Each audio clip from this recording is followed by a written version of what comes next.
বিয়ের পর থেকে একটা মেয়ে যখন যা ইচ্ছা সেটা করতে পারে না। আলহামদুলিল্লাহ, এই দিক দিয়ে আল্লাহ আমার ভাগ্য অনেক ভালো করে দিয়েছে। মেয়েরা সব থেকে বেশি খুশি হয় যখন সে তার বাবা মায়ের কাছে যেতে পারে। কখনো যদি 1 মাসের মধ্যে আমি 4বার 5বারও যেতে চাই, তবুও সে কখনো না করে না, হাসি মুখে সে আমাকে নিয়ে যায়। এমনকি আমার থেকে বেশি সেই আমার বাপের বাড়িতে যেতে বেশি পছন্দ করে। আসসালামু আলাইকুম সবাইকে, সবাই কেমন আছেন? আশা করি সবাই অনেক অনেক বেশি ভালো আছেন। আজকের ব্লগটা অনেক বেশি খুশি ছিলাম আমি, কারণ আজকের ব্লগটা আমার কাছে অনেক বেশি স্পেশাল। আর একদিন বাদেই যেহেতু রমজান, বাট আপনারা ভিডিওটা আজকে দেখতেছেন, আজকে প্রথম রমজান। আমি গিয়েছিলাম প্রথম রমজানের আগের দিন। আমি যেহেতু আমার পরিবারের বড় সন্তান, এমনকি আমার বাবা মায়ের একমাত্র মেয়ে, যার কারণে আমাকে ছাড়া তাদের কোনো দিন বা কোনো স্পেশাল কিছু হতেই পারে না। আমিও একা একা সেভাবে থাকতে পারি না, যার কারণে কষ্ট হলেও আমি ছুটে চলে যাই বাবা মায়ের কাছে। প্রায় অনেক দিন হলোই যাওয়া হয় না, যেহেতু রমজান, যার কারণে আমরা দুজনে অনেক বেশি হ্যাপি ছিলাম যাওয়ার জন্য। তো শুরুতেই কমলাপুর স্টেশন থেকে আমরা চলে যাব। এদিকে কমলাপুর এসে দেখি এত বেশি মানুষের ভিড় ছিল। নির্বাচনের জন্য অনেকেই বাসায় গিয়েছে, যার কারণে ট্রেনে প্রচুর পরিমাণে ভিড়। আর বাহিরের পরিবেশ এত বেশি গরম ছিল, আমি ভাবতেই পারি না এত গরম পড়ে গেছে এত তাড়াতাড়ি। আর এই তো দেখেন, কথা বলতে বলতে আমরা একদমই চলে আসছি। আর আসার সময়, ট্রেন থেকে নামার সময়ও এত পরিমাণে মানুষের ভিড়। আমি তো খুব কষ্টে নামছি আগে আগে, দেন আপন এখানে নামতেছিল।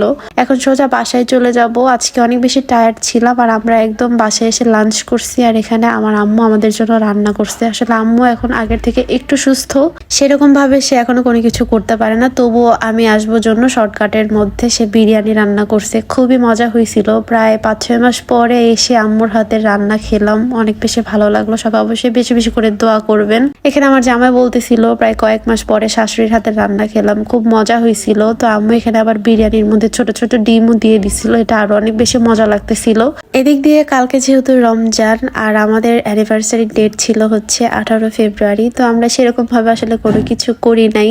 কিছুদিন আগে আমরা ট্যুর দিয়ে আসছি, তারপরে বাসায় বিভিন্ন ঝামেলার মধ্যে ছিলাম, দেন আবার এখানে চলে আসলাম, যার কারণে এই দিনটিকে ঘিরে আমাদের সেরকম কোনো কিছু ছিল না। তো সবাই অবশ্যই আমাদের জন্য বেশি বেশি দোয়া করবেন, আল্লাহ যেন আমাদের দুজনের হাজার হাজার বছর এভাবেই রাখে। এদিকে রাতের বেলা তারাবির নামাজ পড়ে আসার সময় আমার জামাই এই জিনিসগুলো নিয়ে আসছে, ফুল, দেন ছোট্ট একটা মিনি কেক নিয়ে আসছে। তো সেটাই কাটিং করব। আমি আসলে জানতাম না, আমি শোয়ার জন্য প্রিপারেশন নিচ্ছিলাম, এদিকে সে এই জিনিসগুলো বের করছে।